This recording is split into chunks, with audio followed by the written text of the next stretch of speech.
is a huge honor for me today to be podcast interviewing Paul Yuan, all the way from Los Angeles. He has a background in business from the University of California, Los Angeles. He has over 15 years of experience in dental management in both dental retail and dental operations. He managed 34 offices for a major dental service organization for over 5 years and is bringing this experience and insight to the private dentist. He is now a dental consultant, has been working independently for the past 2 years, and his website is Synergies Specialist. Paul, thanks for being on my show today. Thanks, Howard. Very excited to be here. You know, basically, in a nutshell, the reason I called you and wanted you to be on my show, not you calling me, is what lessons, there's 35 DSOs that have 50 offices or more. And obviously, the independent dentist could probably learn some lessons from, I mean, you take Heartland, they have 1,500 offices. Take Pacific Dental, they have 500 offices. Obviously, Rick Workman at Heartland probably knows more about a thing or two about managing dental offices than all my homies listening to you today that just own their own office. What lessons did you see when you were running 34 offices for one of the best run DSOs out there that you think the independent dentist, what do you think she could take away from a DSO and implement in her own office? Well, you know, one of the keys about independently owning your own practice, and there's a lot of value and a lot of benefit in doing that, and I fully support that idea. I think one of the areas or one of the opportunities that our private dentists have is organization in the front office. And when I say that, I mean that very passionately. You know, unfortunately, our clinicians, great clinicians out there, you know, they're in the back, they're cutting teeth, they're worried about how accurate and good looking that prep is. You know, up front, that's where the real opportunity lies. You know, who's that person up front that's really doing the pre-authorizations, you know, taking care of the consent forms, taking care of the patients on the front end and the financials. You know, that was, and I would suggest that is the one area of opportunity where all of us as a whole, as a dental community, has a lot to improve on. So that's where I'm very passionate about. You know, and to your point earlier, I was a regional manager with a major DSO, and you know, I want to take that experience and that level of organization and bring it to the private dentist, and so that'd be my my thought on that. So, guess what percent of the 4 years of dental school was on fixing the tooth versus what percent was on the front office? Would you like to take? I'm sorry, say again. Would you like to take a stab at what percent of the dental school curriculum was running the front office versus fixing a tooth? I'm guessing it might have been that 1 hour lecture with Professor so-and-so that said, you better find somebody great to help you run the front office. Yeah, so it's tough because, you know, I get it. I'm a dentist. I'd rather pull 4 wisdom teeth than play golf any day of the week. I get it. I mean, that's just cool. And I think that one of the big problems they have is they just have never put in the hours and the time. I mean, most dentists, they'll talk about a procedure and you say, by the way, you just talked to me for an hour about a molar root canal. What is the code for a molar root canal? They don't even have any idea. They don't. So how do you get them to focus on the front? Well, you know, I would suggest that when it comes to focusing on the front, you know, a lot of my dental friends, you know, dentist friends, they took the time to actually learn about it.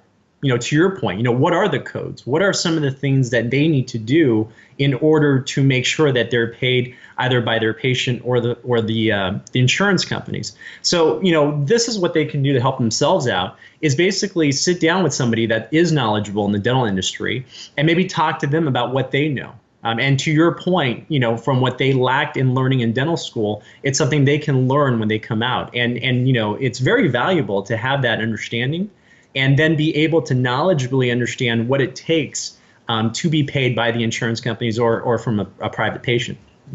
Okay, so if my homies go to synergyspecialist.com, what are they going to find on your website? What exactly are you doing, and exactly where are you doing it? What states are you? What are you doing in what states? Where are you coming soon? Tell them what's on your site.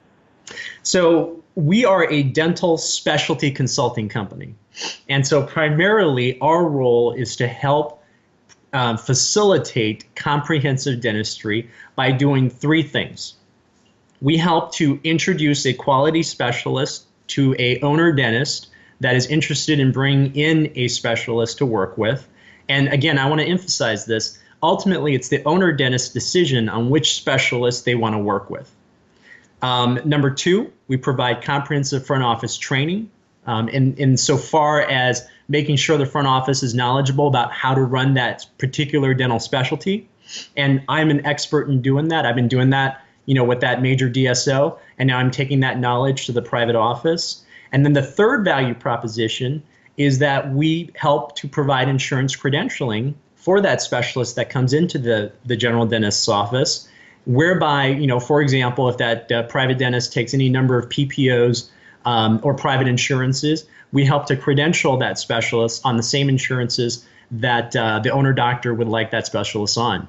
And so thereby, what we're doing was we're facilitating comprehensive dentistry through our administrative support. I mean, really is what it comes down to. And, I'm taking my knowledge from what I did before and I'm applying it now to the private dentist. So it's mainly bringing specialists into the independent practice? More specifically, introducing them to the independent practice and providing the knowledge for the front office so that they can successfully implement that specialty into the practice. Where the specialist comes into the general dentist's office? Correct, yes. So what, there's 9 specialties. What specialties are you bringing into offices? So we are focused primarily on 3 specific surgical specialties. We're focused on oral surgery, periodontics, and endodontics. And I'll give you a little insight into why we're focused on those 3 types of specialties.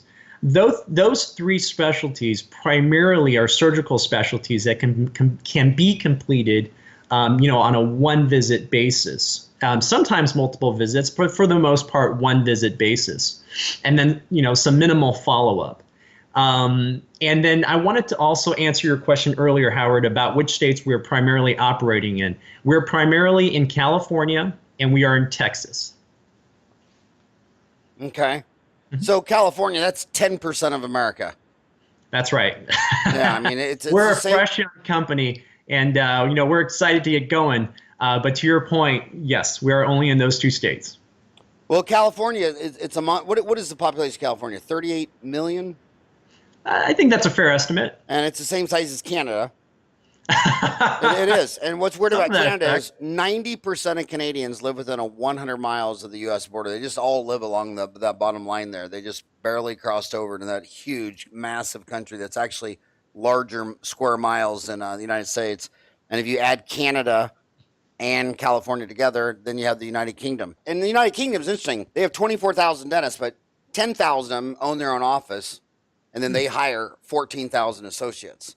So the UK market is, the average dentist has 1.5 associates. And so, I mean, if you just did California, I mean, that'd be a massive company. So, you're doing perio, endo, oral surgery. And how's that going for you? It's going very well. We're currently working with about 70 offices, and we're also working with about 45 specialists between California and Texas right now. And so what's the fee split on a specialist? When they come into your office, do they work for a percent of production, a percent of adjusted production? Is it based on collection? How does that business model work, and how do you get paid? Okay, great question. So to answer that first question, our specialists are actually compensated by the general dentist practice based on the reimbursement of their work. So in answer to that first part, it's really based on that specific piece, based on the reimbursement of their work. And then the second question you had about reimbursed or how we're compensated is Synergies compensated based on a fair market value, based on the administrative support that we provide to both the specialists and the general dentist. And it really ranges based on how much support the specialist needs. And going back to your point about how much training that front office would need. And that's how that shakes out. So based on supply and demand, do oral surgeons get a higher percent than periodontists or endodontists, or are they about the same function of percentage? Well, again, going back to the statement earlier, it really depends on the market. It's market driven.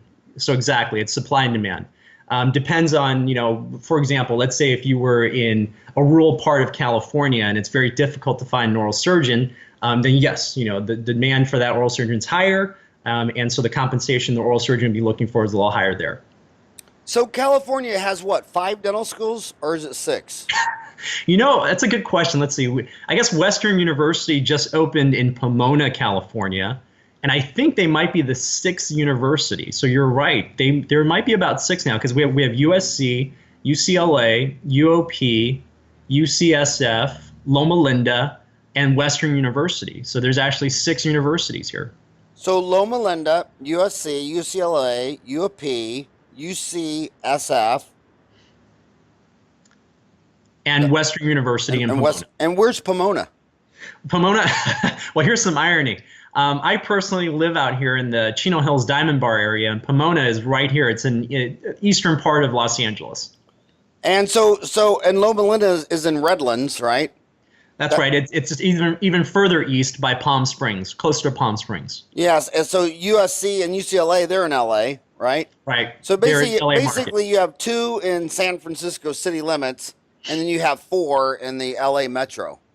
That's right. Is LA, what's it like on the supply and demand for a general dentist? Is that just because you're talking to about 20% of these people are probably in dental school, the rest are under 30. What would you say to someone walking out of those 6 schools and saying, I want to open up in downtown San Fran where there's 2 dental schools, or I want to go to LA where there's 4 schools in the metro? Well, in response to that question, I mean, it's a great question. And I got to tell you, we speak, or I personally speak to many, recent specialty graduates, and they're always asking me, hey, Paul, where would you suggest that I try to locate to? Well, unfortunately, like anything else, dentistry has become more and more commoditized as we get more of these schools out here. And so as a result of that, my advice, if anything, from what I've seen from a business side of things, is that you do want to try to locate yourself in a place where there's higher demand for your skills and services, and there's fewer competition in the market. Now, don't get me wrong. If you were in, for example, if you're in, middle of nowhere, Texas, and there's no teeth there to cut, that could be a problem. But if you locate yourself, in a place like San Antonio, where there's, not as many dentists, let's say, and there's more people, to work with, you're going to put yourself in an advantageous position where you're going to be able to excel faster than, let's say, if you were in a major metropolitan area like Dallas or San Francisco, to your point earlier, or Los Angeles, where you throw a rock and you're hitting 20 dentists down the street. So yeah, it really is a factor of supply and demand. And so if you can position yourself, or all these new graduates coming out, position yourself in such a way where you can find a market where people are moving to. So, markets like, what's a great example? Like out here in East Los Angeles, markets like Norco, Eastvale. In Texas, I'm sure, you go into the suburbs of Dallas or Houston, where people are moving to, and there's fewer dentists. You're going to position yourself in a better position to be able to be more competitive and to gain an advantage over your competitors. Well, how does a kid get demographics? I mean, so some kids listen to you. She just graduated from dental school. She's working for Aspen, and she's thinking, how do I find the demographics? I know I want to stay in this state, but I'm in California. I'm in Texas. How do I find dental demographics, supply and demand? Or have an understanding of that, right? That's a great question. One of the ways that I personally gauge it, is I look at things like, where are people buying homes? That's a simple question, right? But if you have people that are buying homes in a community, and you also look at things like, you go online, you look at the scores of schools, public schools, and you see that they're, 8, 9, and 10s points typically are how they're rated, then you know that, hey, this is a growing community where people are buying more homes, home values are going up, people are rooting themselves in this community. Public schools are doing better in this community. And then you do a Google search of how many dentists are in the area. If there's not, if you do the math and you try to figure out, okay, well, let's say, for example, you don't have that many dentists in this area, and it's a community where people are moving to, and you have public schools that are doing better, those are all indications that this is a desirable community that you want to look at moving to, and to be able to root yourself as let's say a general dentist or even a specialty office, and then be able to be competitive and really take advantage of the next 10 to 20 to 30 years that you're going to be practicing. What do you think of going the other way and going to one of the big dealers, Patterson, Benco, Burkhart, Shine, and saying, asking the regional manager, where are you adding, where are dentists adding operatories versus where are the dentists that are in your over 30, over 60, over 90 account receivables and they're having a hard time? What do you think of that method? I think that's a great method. I didn't personally think about that, but I think that's a great angle, especially with these new graduates that do want to understand the market. I think that's a great angle to understand, hey, how are these dentists doing in that market? Are they growing their business? And then seeing whether or not there's an opportunity to be part of that community. Yeah. Now, Dentaltown, we have one. Okay, so Dentaltown has Townie Perks, where we work with companies to try to get them better deals. The only demographic company we have you heard of Real Score? No, can you elaborate on that? Yeah, so Real Score is the only company that I've ever been able to find. No, I'm sorry. I think there's another one now out of Utah. And Real Score is this David.James at realscore.com. His website is realscore.com. And he only does dental demographics. And what I think is most interesting is when I talk to this guy, he says the average dentist he knows wakes up in the morning and he's living in an area where there's one dentist for every 2,000 people. And then he gets in his car and he commutes an hour to work. And by the time he gets downtown, now he's where there's a dentist for every 350 people. And if he would have woke up in the morning and commuted an hour out of town, he could have gone to this city that has 1,500 people with no dentist. And those dentists are the ones that are doing $1 million a year and taking home 350. Supply and demand. You just need to go where they ain't and have all the dentists. I mean, have you seen that building in downtown San Francisco with 167 dentists in one medical dental building? I know that building well. It's 150 Sutter Street. I know. Is it 150 or 450? Numbers are numbers, but it's on Sutter Street. Yeah, and I mean, you just stand there like, have you ever seen a building with 164 Starbucks in it? Have you ever seen a McDonald's skyrise where there's just 160 floors of McDonald's? I mean, dentists just don't believe demographics, and it's kind of tough because these corporate dental chains, like Heartland. Rick Workman started in Effingham, and his claim to fame was he was going to insurance companies, and he noticed that Walmart was in 34 states before they ever went to a big metro like Dallas or something. And he would just go to the insurance company. He says, where do people have dental insurance? And they're complaining that there's no dentist in my area. And they said, I'll give you a list of 100 small towns in Indiana and Kentucky and Illinois that we get complaints from that don't even have a single dentist. So Rick just started spreading out these little dental offices with 6 operatories and 1 dentist, 2 assistants, 2 hygienists, 2 front desk, and all these towns that didn't even have a dentist. And he just crushed it. And now he's a billionaire from it. I want to ask you something else. I know what my homies are thinking. I'm thinking, okay, Paul, I bring in an oral surgeon, and he puts the person to sleep, and the person dies or gets infected. Who's liable for these specialists coming into my office? And where's the light? What are the lawyers telling you? So, of course, we work with a very strong healthcare attorney who's based out in Dallas, Texas, and he's familiar with both California and Texas state laws. But in answer to that question, our specialists carry their own liability. And again, it's the typical specialty liability, anywhere between $1 to $3 million, either based on, the occurrence or the aggregate, type scenario. And so they carry their own liability. And I want to be very clear about that.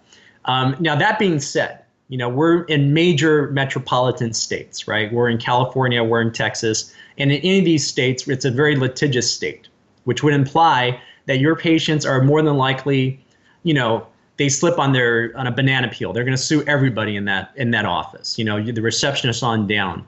So in response to that, basically, our specialists carry their own liability. And the patients would then, our consent forms or the specialist consent forms tie that liability to the specialist. And so that's how that functions. Yeah, it's bizarre that we live in a country with 950,000 MDs and over 1 million attorneys. How does a country need more attorneys than doctors? Have you figured that one out yet? That I guess you can argue that I guess that's the condition of modern capitalism, right? Where you have so much of these modern techniques going on, and when it does go on, you need a lot of referees or coaches, if you will, on the sidelines to make sure that everything occurs, legally, and it occurs in compliance with each other. So you talked earlier that you see a trend of comprehensive dentistry going on as opposed to commodity dentistry. I mean, talk about what you mean when you talk about a trend of growing comprehensive dentistry. And going back to your point earlier about 5 dental schools or I'm sorry, 6 dental schools here in California alone. Unfortunately, society as a whole, I mean, you look at things like cell phones, you look at things like automobiles. I mean, they don't build those things to last anymore. You know what I mean, Howard? And so you look at that stuff and you realize, wow, we're becoming more and more of a commoditized society. And, that trend, unfortunately, creates, certain assumptions about our lifestyles. And one of the things that the patients are looking for, going back to comprehensive dentistry, is if I formed a relationship with you, Dr. Farran, and I trust your front office and I trust you and your advice, then what I want to do is I want to stay here, right? I don't want to leave the practice because I believe in and trust in your practice. And so when that occurs, it's very difficult for you, Dr. Farran, to say, okay, well, Paul, let's say hypothetically I was your patient. Why don't you go down the street and see, Dr. Oral Surgeon? You don't know him. You don't know the assistant that works with him. You don't know the front office that works with him. But I want you to go down the street, take the time out of your day and go do this, procedure, right? And so, the common person nowadays, that's not going to be a desirable thing. And so what they're really looking for is they're really looking for you, the general dentist, to take care of them in that office. And so if you're able to provide that as the general dentist, and if you're able to find the right specialist to work with, find somebody that you trust, and then to incorporate the knowledge that your front office is going to need in order to successfully and accurately and, it with compliance and executing that day, it's a very desirable thing for everybody. And so that's what I mean by the trend in increasing comprehensive dentistry. You're going to see this more and more where the general dentists do want to bring in that service to the office and to provide that level of continuity for their patients. And you saw the trend. I mean, when I was little in Wichita, Kansas, I was born in '62. I go spend weeks with my grandmas in Parsons, Kansas, and you used to have to go to the baker to get your bread, and then you would go to the butcher's office, and your grandma Mary's husband Mark was a butcher his whole life, and then you would go to a produce place. I mean, they literally had to go to 6 different stores to get their stuff, and now it's all under one roof. So yeah, one-stop shopping. That seems like the vortex of consumerism over the last millennium is headed towards one-stop shop. I agree with that. But that probably ruffles a lot of feathers because, as you know, Sapien is very tribal, very territorial. You let your dog out the front door, the first thing he does is goes and pees on all 4 corners of your yard, marking his territory. What kind of pushback are you getting from specialists who say, hey, you're destroying our tribal culture of, you come to my place for one thing? Are you getting much pushback from that? Yeah, absolutely, and I do want to emphasize that there is a certain level of pushback from certain parts of the dental community, which is expected, right? Because the butcher doesn't want to give up the fact that, hey, I provide the one of a kind sausages, or the baker that says, hey, I'm the only one that can make this ciabatta bread and nobody else knows how to make it, and we understand and respect that. And the message that we convey and the message that we deliver to our general dentists is that they should never give up the relationship they have with their private specialists. And the reason why is because there are going to be certain procedures and there are going to be emergency palliative procedures that they cannot relinquish, from their practice. Keep in mind that this, the comprehensive dentistry component, this was designed, a part of this was designed out of convenience, but a part of this is also going to be designed so that that relationship with the private specialist is never relinquished and in fact should be enhanced. And so that's the message that I do want to convey, that yes, there is going to be absolutely pushback, but on the side end, there's going to be, we're going to create more convenience and we're going to create more continuity for the patients, which they are expressing, that they're wanting.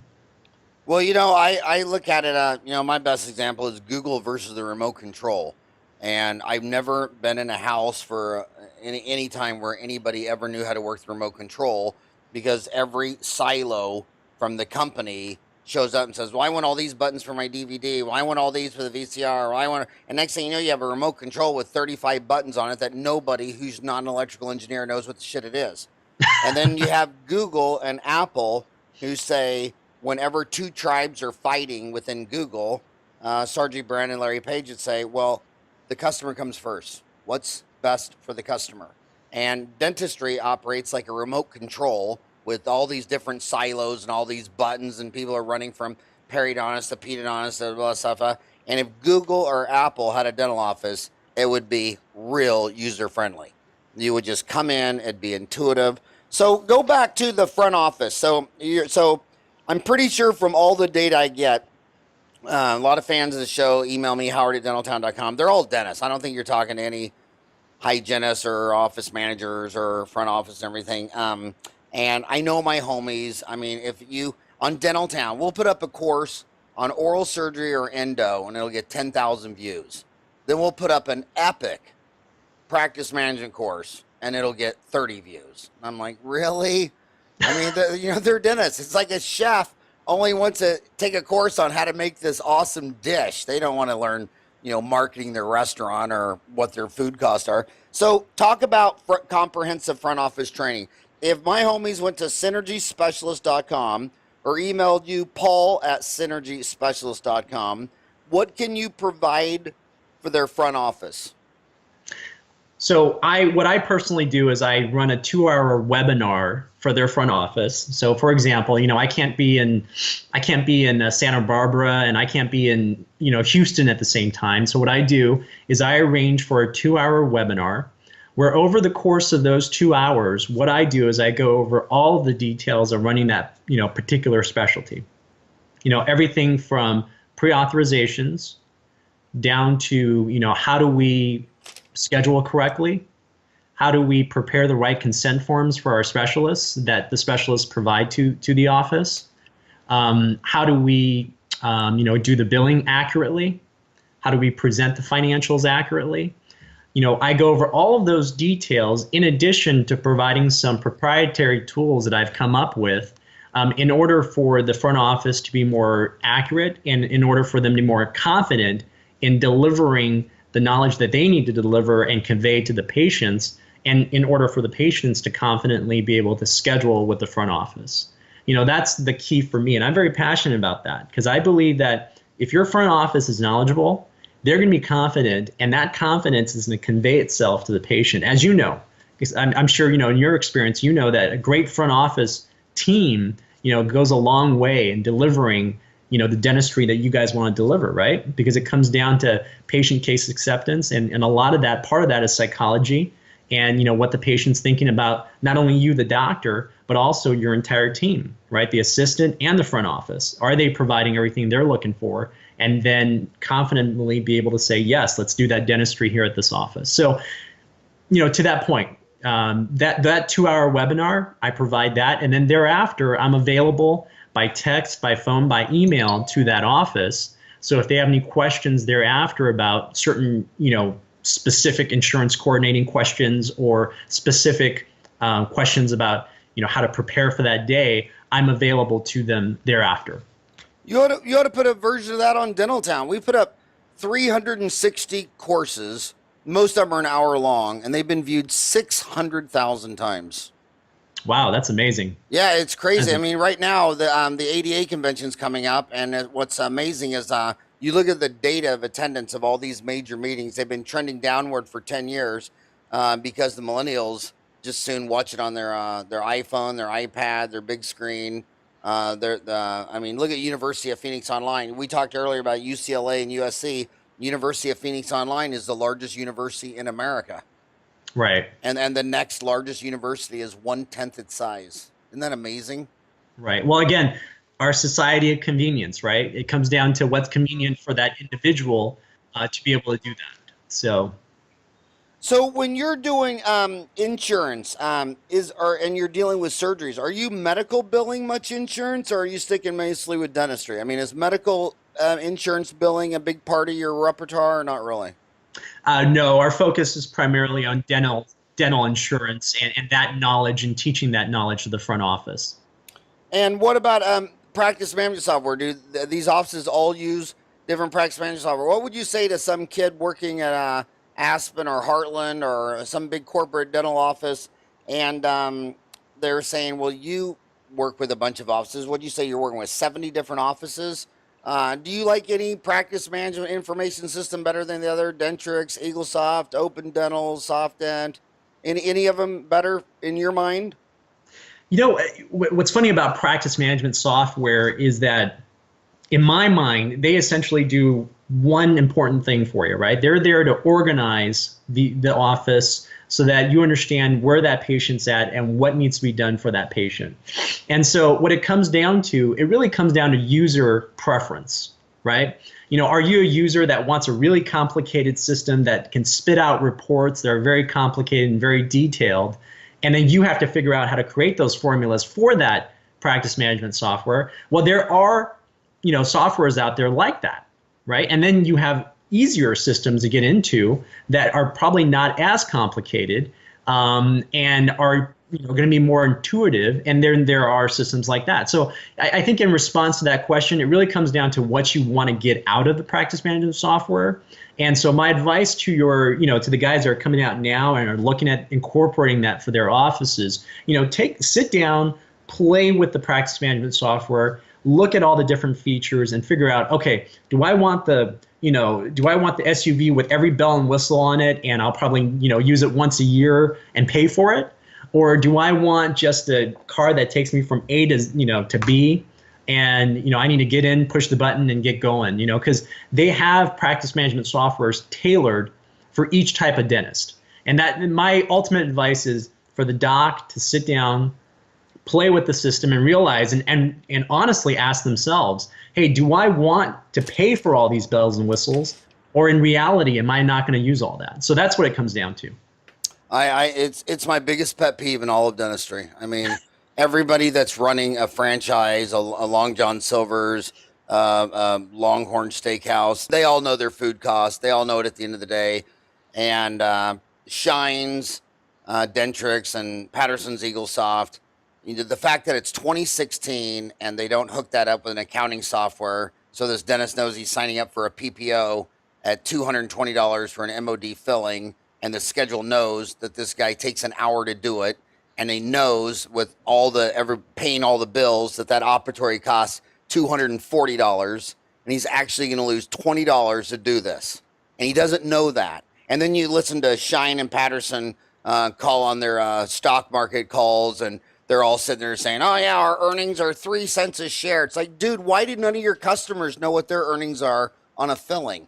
I mean, I think it's the biggest travesty in all of practice management, and it's because of that. Remember, it's because of that why there's 1,000 dental consultants making a full-time living just because the dentist has no practice management information at their fingertips. In fact, to call those softwares practice management information software would be like calling me a Chippendale.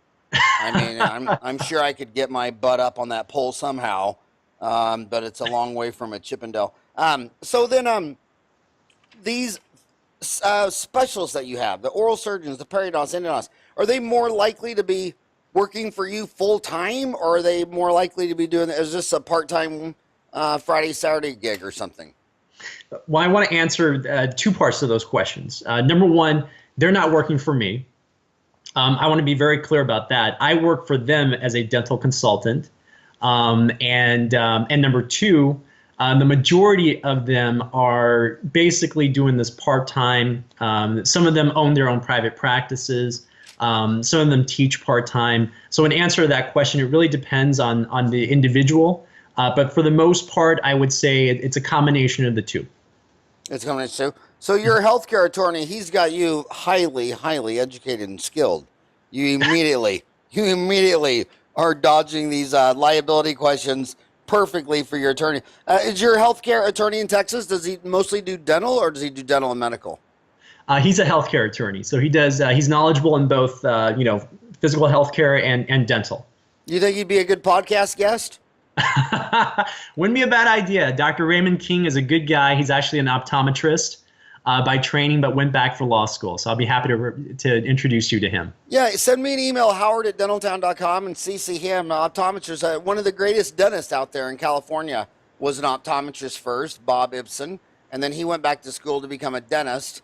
And then that was in early Santa Maria, California, where everything starts in California and ends up in Kansas 20 years later. They start asking for tooth-colored restorations, and he thinks it was his training in optometry where he was really understood color and started making his own dental materials called Denmat. And he just passed away this last year at the ripe old age. I think, what did he make it to, 85? But he started Denmat, Rembrandt. He was an amazing man. So we already have something in common. We'll talk optometry deal. So is it ophthalmologist or optician, or what'd you say he was? To my knowledge, he's an optometrist. An optometrist. Yes. Uh-huh.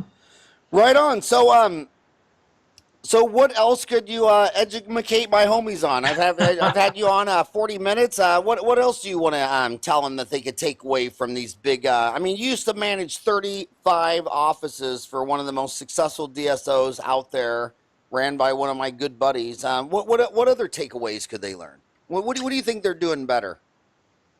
I would suggest that if they were to take a look at their practice, one of the key components that many dentists unfortunately overlook, I would suggest would be either the receptionist or the dental assistant. And I know that everybody talks about how, the captain of the ship is both the dentist and the manager, or at least your front office coordinator. But you have to keep in mind that when a patient, and let's talk about the receptionist first, when a patient calls into the front office, the first person that picks up is that receptionist. And you'll be surprised that statistically, half of their patients are getting lost or not getting booked because of the quality of that receptionist. And I'm sure, Howard, you have experience personally with that, maybe in your past. But that person up front picking up that phone, that's a critical, team player. And that person, the quality of that person can go a long way in determining the success of that practice. The other person to keep in mind, and this is just something for me to share as a patient, because, I'm a dental patient, and I had adult braces on, and I can tell you that your assistant, whoever that assistant is, are they taking ownership in that role? Because when I say ownership, I mean a lot of different little details. Everything that comes down to how happy they are when they see me, how much they care about me when they do see me, all the way down to, when they have that scaler in my mouth and they're putting down that band for the wire, are they scratching my mouth, right? All these little details factor in to how happy your patients are at the practice. And I would suggest that, for the dentists out there, for them to really kind of sit down and take a look at those individuals and somehow survey their patients and find out, hey, are these patients getting the kind of experience that the dentist and the managers, are these patients getting the kind of experience that they want? And if not, why not? That's something that they really need to seriously think about, and think about, do they have the right people in the right places on the bus to get that practice to where it needs to be? That was a quote from Jim Collins, right? There you go. Yeah, absolutely. Good to great, built to last. My favorite Jim Collins book. He's my favorite author. Built to last, good to great. What was the last one called? The Blue Book, huh? Gee, I didn't pick up the last. Good to Great was red. What was the blue one, Jim Collins? No, How the Mighty Fall was my favorite. But anyway, my buddy Jay Geyer in Atlanta made a gazillion-dollar business out of the Scheduling Institute because he realized that was the weakest link. My friend, one of my friends kept telling me for years to use Jay Geyer, and I didn't pass that. He came in, he started taping the phone calls, and having someone come in once a month, training my reception to answer the calls, and basically the data, they got reams of data showing that the average office, 4 people call asking questions, inquiring for every 1 scheduled in the seat. And if you can get that from 4 to 1 to 1 to 1, 1 to 2, I mean, if you can just get half of the people that call, and these dentists are on their, they'll talk about 8th generation bonding techniques till 3 o'clock in the morning in a bar. And then you'll say, oh, buddy, by the way, on your bonding stuff, how many calls did you get in the first half of 2016 and versus 2015? They wouldn't know if it was 1,000, 2,000, 3,000. You say, what percent of those incoming calls were not a patient record? No idea, no nothing. And I mean, it's just everything. And they spend all this money on marketing and advertising. And then when that person calls from the advertising, they don't know it's from their advertising. They didn't advertise a special number so that they can get a voiceover recording. This is from your flyer. This is from your website, your Facebook ad, your Google ad. There's no training up the front. So I agree. Rick Workman's a friend of mine in Heartland, and he has some of these staff meetings and these 1 or 2 day seminars in Arizona that I've taken my staff to. And it's just amazing how they just spend so much resources educating and motivating all the non-dental staff. And it just, I mean, they can just completely track what these seminars do for their offices and production and income. So I think the corporates do far better demographics. They do far better staff training. They do far better and more advertising. What else do you think they do? Well, the thought I would have is all 3 of those points, right? All 3 points are relevant in how they run their practices. I think the private dentists also need to keep in mind that we live in an era of convenience. And so you got to realize that your patients are partially coming to you because they do like you, they do trust your staff, but also because, you're within a 13-minute drive of their home. That's a thought for these practices. Where'd you get the 13-minute from? Well, it's a study that I took away from my previous life. So you think the average patient goes to an office 13 minutes from where they live? Correct. And is it more likely to be from where they live or from where they work? That's a great question. From what we understood from that study, it was from where they lived. Yeah, that's that's all the studies I saw too. Because if you had 4 people living in the house, they all worked at north, south, east, west. They're not going to the same family dentist. So you're right. It is a function of where they live, not where they work. And that's cool. 13 minutes. Now in LA, 13 minutes on a freeway would get you 115 yards? Well, so that's why. Or is it 117 yards away? If you're in Salina, Kansas, 13 minutes going 80 miles an hour down the highway on a Ford 150 pickup truck, that'd be very different than LA. That's right. So, it really is a factor of where you live. But to your point, in LA, typically in the suburbs, that's why in some of these suburbs, you throw a stone and you're hitting like 10 dentists. And so out of that convenience argument, these guys are popping up everywhere. And so this is where you have to really distinguish yourself in your marketplace. Do you have the team to really provide that comprehensive dentistry that we talked about earlier? And are they really, each one of those individuals, are they taking ownership in what they're doing? Because that convenience factor, if I'm driving close to you, you're close by my house, and then you provide the level of dentistry that I want and the quality of dentistry that I want, hey, I'm going to you and I trust you. And then on a more elevated level, I'll refer friends and family to you, which is ultimately the goal of that practice. So the big elephant in the room talking to you is 9 specialties. You do oral surgery, periodontia. There's 5,000 oral surgeons. There's 4,000 periodontists. There's 4,000 endodontists.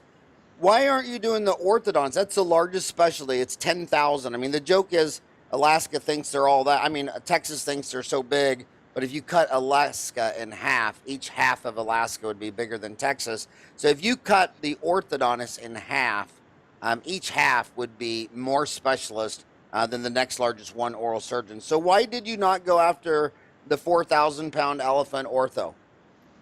That's a great question. So orthodontics and I would argue to a degree, general dentistry and pediatric dentistry, all three of those different types of dental services, if you will, those are all based on what I would suggest is an annuities business. And what I mean by that is that, hey, I'm a general dentist patient. I see my doctor every 6 months for a cleaning, right? I mean, typically that's my relationship with a general dentist's office. I have a daughter, she has a pediatric dentist. She goes to see the pediatric dentist every 6 months, right? I mean, that's fairly the relationship. I'm a guy in braces. I see an orthodontist. I see my orthodontist once a month, right, to get my wires changed out. So that business model is very different from what we're trying to accomplish with Synergy specialists. What we're trying to do is we're trying to provide surgical specialists for a dental office in order for them to deliver the surgical services that they normally would not be able to provide, if that makes sense. Whereas for the most part, a general dentist can see a child that's cooperative, right? A general dentist, for the most part, if they learn orthodontia, can provide basic orthodontia services if they wanted to go in that direction. So that's why we decided to do, and it's a very deliberate business decision on our end to not go into that business model. So basically, ortho, pediatric dentistry, general dentistry is a regular annuity relationship trust business, whereas what you're focusing on, oral surgery, periodontist, is a one-timer. I mean, you only get your wisdom teeth pulled once. You're probably only going to get an implant placed once. These are just one-time surgical things. That's a very interesting, and I can go back to the orthodontist. It's amazing how the orthodontists I know, I hope they're not listening to this, the orthodontists I know that are just crushing it, they're just Mr. Personality. Their off is just nothing but fun. They have video games and ice cream parlors and hand out free stuff that'll rot your teeth in the waiting room, and everybody loves them. And watching their ortho for 30 years, it's average. A lot of cases are finished, there's spaces, gaps, whatever.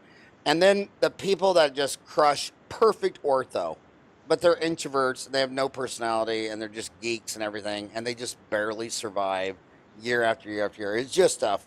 Do you make your patients, do you make them feel good, or do you make them feel bad? Do you make them secrete oxytocin, serotonin, dopamine, or you put them in fight or flight and make them secrete epinephrine and norepinephrine? And it's just, God dang, we sell the invisible, and it's all relationships. You're so right. It's all the front desk, the most important. She answers the phone. The assistant probably answers 10 questions from the patient for every one the dentist does. Right. So, and the other piece I want to add to that, Howard, is that, if you think about the surgical specialties and how they're delivered, a lot of those different types of specialties, to your point earlier, a molar root canal. Right? I mean, does a general dentist really want to spend 2.5 hours in that molar root canal where they can be doing other work? Or, for example, if they're not knowledgeable about how to place that implant, why not refer it to a periodontist or an oral surgeon, right? Or, for example, wisdom teeth, right? I mean, full bony impacted wisdom teeth, that's not something a general dentist will typically want to go after. And so these surgical services bring a real value to the general dentist's office. And that's why, we want to be able to facilitate that for the general dentist owner doctor.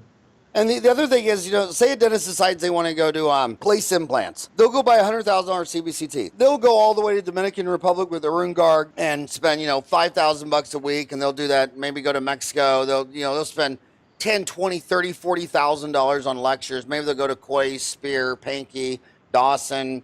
They'll go buy a handpiece and a bunch of stuff. They'll be $250,000 negative before they make a buck. And then here's the businessman saying, you know what, I'm a conductor, I have an orchestra, I need a cello player. I'm not going to go learn the cello. I'm not going to go buy a cello. I mean, hell, I can hire a cello player in 5 minutes on Craigslist. Why wouldn't I just hire, a conductor? She has her back to all the audience. I mean, look at Rick Workman of Heartland Dental. He hadn't seen a patient in 25 years. Rick Workman of Comfort Dental hasn't seen a patient in 25 minutes. The most weird, bizarre thing about dentistry that no one wants to talk about is that every hour a dentist is working on a patient, they're losing money, as opposed to them working on their business for an hour. The richest dentist in the world stopped seeing patients a long time ago. I mean, you can hire a dentist. I mean, hell, this country graduates 6,000 a year. And really, you have to do that filling? That's your best idea? And I get it, because you talked about those 4 bony impactions. I pull all my wisdom teeth for 29 years. And I mean, 99 times out of 100, I get all 4 out in under 10 minutes. And I just love it. I mean, that's the coolest high in the world. I mean, there's nothing more fun than wisdom teeth, but I'm not doing it because that's the best use of my time. I'm doing it because I'm a dentist and I love to fix teeth. I love to get patients out of pain. I love the pain chair the most. I love pediatric dentistry the least. And I don't want to do cosmetic rehab people on high needs, crazy people that think that when they're done, they're going to be 10 years later and get their ex-husband back. So we talked about the corporate things. We talked about they're better demographics. They're better with staff. They're better with advertising. They're better with consumerism. What I only got you for 9 more minutes. What other takeaways from corporate could some solo practicing guy in Tulsa, Oklahoma implement in her office that you learned from the big boys? Well, if I had anything else to share, I would suggest that, whatever they're doing for marketing now, have a very strong understanding about the effectiveness of that marketing piece. And I'll share with you some of this insight. For example, you look at things like SEOs. You look at the argument around print advertising. You look at the argument around hiring a marketing person to go out, at certain healthcare events and so forth. You look at all these different marketing mediums that you have. Ultimately, what it comes down to, and Howard, I'm sure going to agree to this to a certain degree, it ultimately comes down to what type of dentistry you're providing and the experience you're providing for your patients is what I would suggest. Because everything else you're going to be putting, investing your money into in order to help market that practice, it's going to come down to really the experience as a patient that I have at your practice, right? Because you can go out there and say, hey, we're the greatest practice in the world. But then in reality, what is it that I'm experiencing at your office? Because the experience, along with the dentistry, all of that's the product that the practice has to provide.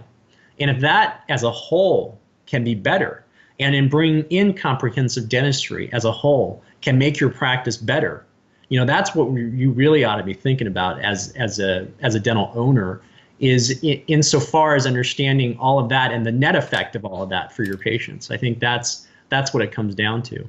The other thought that I had and to share with you about this idea of comprehensive dentistry, the beauty of being a consulting company is that we can provide and facilitate the introduction of a specialist to the dental office. And to your point earlier, Howard, you enjoyed pulling wisdom teeth. That was your thing, right? Now, for certain dentists, they might say, I hate dealing with root canals.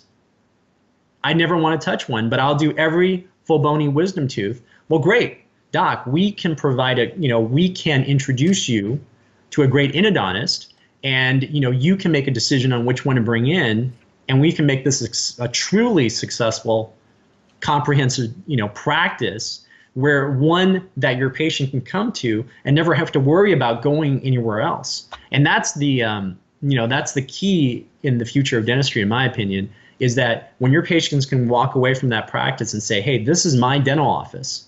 This is the one that I trust, and the doctor here is the one that I trust, and the specialists here that work with him are people that I trust. That's where you bring a lot of value. That's where you bring a lot of value to that community, and it brings long-term value as a whole. Well, what's funny is you could separate this market, and you've already done it. I mean, you can separate the 211,000 dentists in America into love blood and guts, don't like blood and guts. And I've been watching them for 29 years. If they love blood and guts like I do, they like wisdom teeth, endo, oral surgery, apical suturing. They love all that stuff. And if you hate blood and guts, you gravitate into orthodontics, Invisalign, sleep medicine, cosmetic, metal-free, bleaching, bonding, veneers. And you know what? You don't really see a lot of dentists focusing on both because you can't. I mean, in 1900, when there was no specialties and the doctor did from head to toe, they were horrible. And a century later, the physicians had 58 specialties and the dentist had 9. And when a dentist is saying they want to add sleep apnea, well, you're going to have to let something go. You cannot master endo, implants, bone grafting, wisdom teeth, and ortho, and Invisalign, and sleep. I mean, if you believe that, then the vortex of the last century, you'd be saying, oh, well, if you believe that you can be a super doctor, so you're saying that in 100 years, there'll be no specialties, and there'll just be these super doctors that do colon cancer, breast cancer, ear, nose, and throat, root canals, bone grafting. There right now, the United States has 40,000 monthly healthcare journals going to doctors. 40,000. I mean, you just talk to the eye guy, and the eye guy will say, well, this guy only does retinas. This guy only does, glaucoma. I mean, just with an eye, there's so many specialties. So when dentists are listening to this, they say, I want to learn ortho. Well, you know what? You could call Paul Yuan at Synergies Specialist and say, okay, but I'm going to do this because I'm going to give up wisdom teeth and implants and endo, and I'm going to give up oral surgery, perio, and endo to Paul Yuan at Synergies Specialist, because if I'm really going to master Invisalign or sleep apnea or cosmetics, I mean, they're always talking about what they'll add, but they never tell you what they're going to subtract. And that's the first red flag that this person is not a millionaire. They're not a conductor. They're not a delegator. They're trying to be the Superman dentist. And like say, they'll put $250,000 down a dark hole trying to learn implants and bone grafting before they made $1 return on their investment, while the whole time they're complaining about their $350,000 in student loans. It's like, dude, get a clear strategy.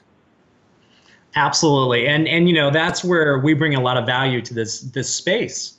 I mean, the reality is there isn't really any other consulting company out there like us in terms of providing this training for the front office, introducing that specialist to the general dentist, or to your point, to the conductor, so that they can bring in the celloist, they can bring in the violin, and then they can make a true concert, right? They can really provide that orchestra for their patients, and then provide that quality of care. I mean, it's really exciting, and we're very excited to be here in this space, and we're very appreciative of the support we've gotten so far. So, true or false? In your, how long you been in dentistry? How long? How long you been in dentistry? Right out of school in 2002. So 14 years. Yeah. Would you agree that all the wisest people in dentistry, they're always bald guys?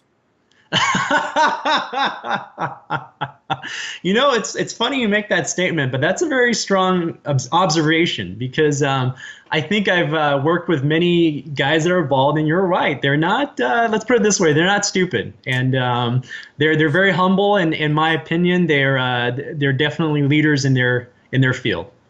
So the ones watching us on YouTube got it. The ones on iTunes are like, what does that mean? But Paul Yuan has a beautiful head, and I love your ortho too. Your ortho. Did you do fixed wire or Invisalign? My dentist, my orthodontist did fixed wire. Fixed wire, yeah. That's an interesting change in orthodontics. It's now pretty much 20% is clear aligners like Invisalign.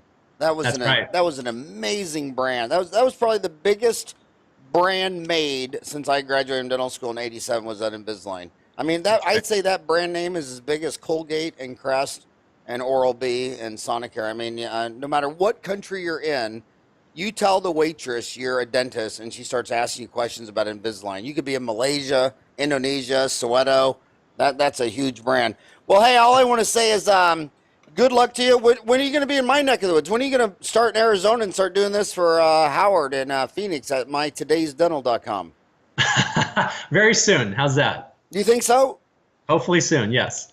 Because you could spend the rest of your life just in California. I mean, that's a country in and of itself. That's a very true statement. But hopefully, God willing, we'll be able to expand and be able to support many more general dentists and specialists out there. Okay. Well, if you said God willing, I'll send the message to my ex-wife, and she'll have to get back with you. Sounds good. All right, I appreciate your time. Paul Yuan of SynergiesSpecialist.com. You can email him, Paul at SynergiesSpecialist.com. Can they call you? Absolutely, please. What's the number? I'm at 909-714-2265. And say it one more time. 909-714-2265. And when you're in California, you work and live out of LA? Or, I do, yes. And when you're in Texas, where you live and work out of when you're in Texas? Well, I'm just traveling out there, so I'm bouncing from hotel to hotel. Yeah, just okay. All right, buddy. Thanks so much for being on my show. I appreciate it. Thanks, Howard. Thanks for your time.